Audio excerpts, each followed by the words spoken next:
嘿，大家好，欢迎来到麦卡贝聊天室，我是今天的特派员杨振磊。I'll give you number 39, the legend Mike Lowry.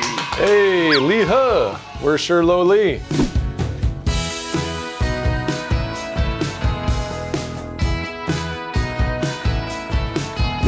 Yeah, your Chinese got better and better. I don't know, maybe 点点. 一点点, Yeah, very okay. little. Do you want to say something to Taiwanese fans in the first place? Sure. I want to thank everybody. All my fans, all the fans out there that have rooted for me in the past, cheered for me. I love the energy that you brought. When I was pitching, I fed off it. I needed it. Xie xie ni. Thank you very much. And we are very curious about the feeling that you got on the mound again, and how does that feel to you, especially seeing your former teammates, seeing all the Taiwanese fans who support you? It was amazing. It was amazing to be back. Hearing the cheers from the crowd, from the fans, gave me goosebumps. It's that feeling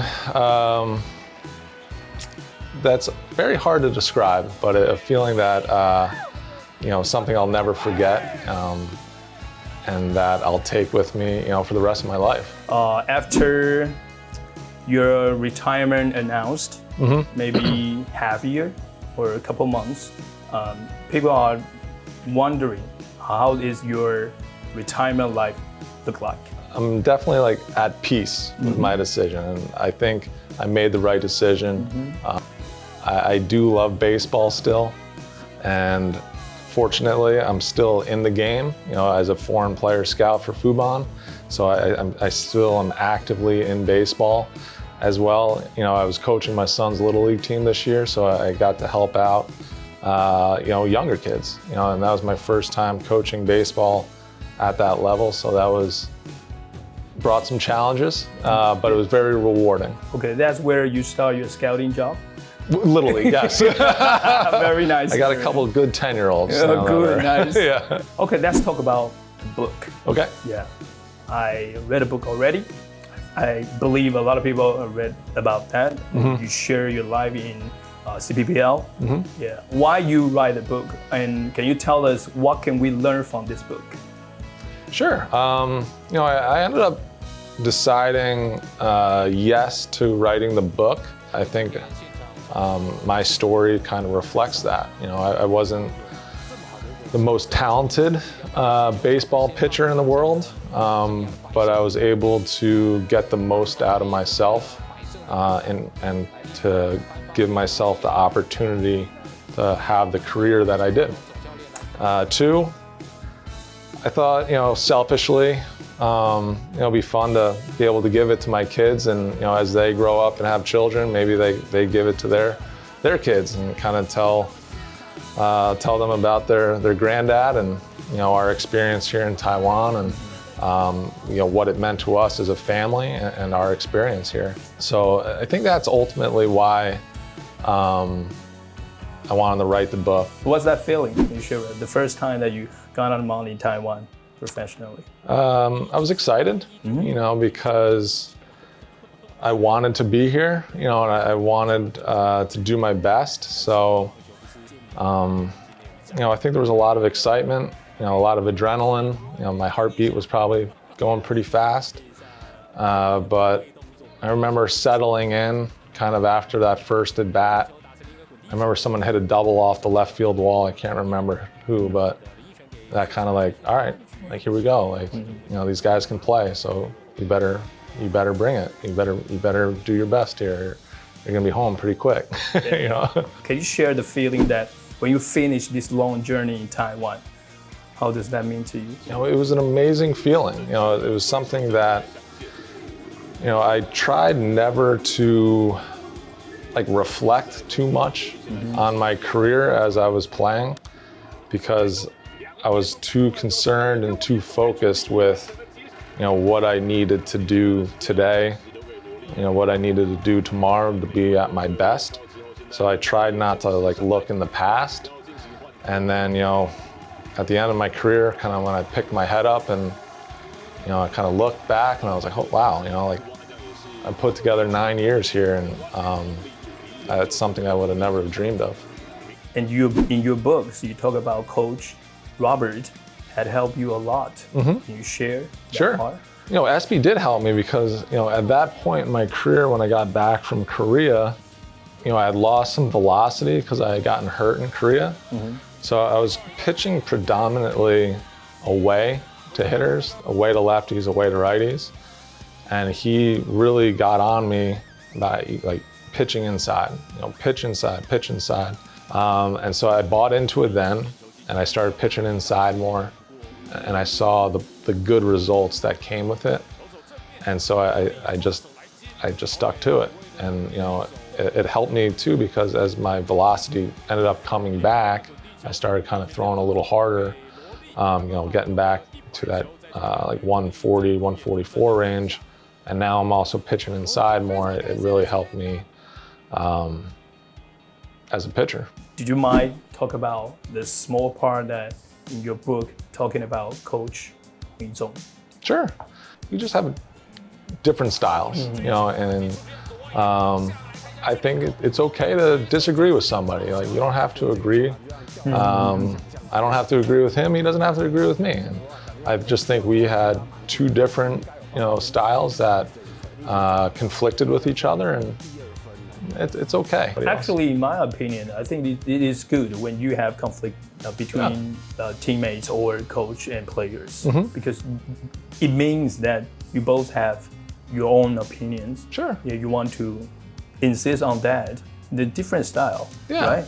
I mean, just because I disagree with it doesn't mean, if I disagree with something you say, I'll still think about it, and I can critically think for myself and make my own opinion.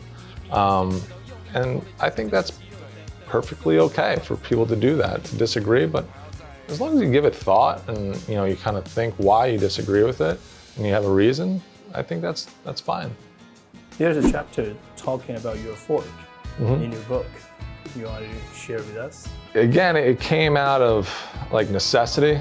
I was pitching in 2010, and I just finished a game in the Atlantic League where it didn't go very well. I didn't have a lot of strikeouts. I didn't have a lot of swing and misses. And I got to a point where I was like, I need a pitch that I can strike guys out with. I always had a hard time throwing like a slider. My curveball wasn't very hard at the time. So I was like, I'm gonna start throwing a split, a Hoku. So, I pulled my bullpen catcher, 2 days later after the start, he was my friend at the time. I said, hey, I'm gonna throw you, 40, 50 splits in a row. And after every one, you just tell me, hey, was that good, bad, throw it again, change the grip, and we're gonna find something. So maybe I was lucky to find that, or maybe it was, it was part of that process of being honest with myself and understanding, I needed to change, I needed to get better. And, I guess having that thought process and realization, I was able to find my split. Would you suggest young talent players to learn fork or other pitching style in your method?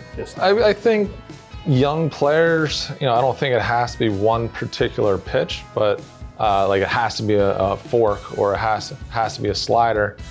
I think young players should just understand, like, you're gonna need a pitch that you can get a swing and miss on. So the earlier you can find that, the better it's gonna be for you. In your book, you also talk about your wife and your children is very, very important to you. What is their role in your life? Everything, it's like, I would do anything for my wife and kids. So coming over here and working over here and, sharing a life over here with them and, earning a living and being extremely grateful for that was, we did that together, and we grew together as a family, and, they mean everything to me. Like I said, I do anything for them. Of course. Yeah. Talking about coaching, do you ever think about coaching in Taiwan professionally or in other country, maybe America? Honestly, I haven't thought about it too much. After retirement, I just want to be with my family, and I'm very happy in the role that I have right now in terms of being a foreign player scout for Fuban, so I'm still in baseball. I did get to coach my kid, my son, so I am a coach.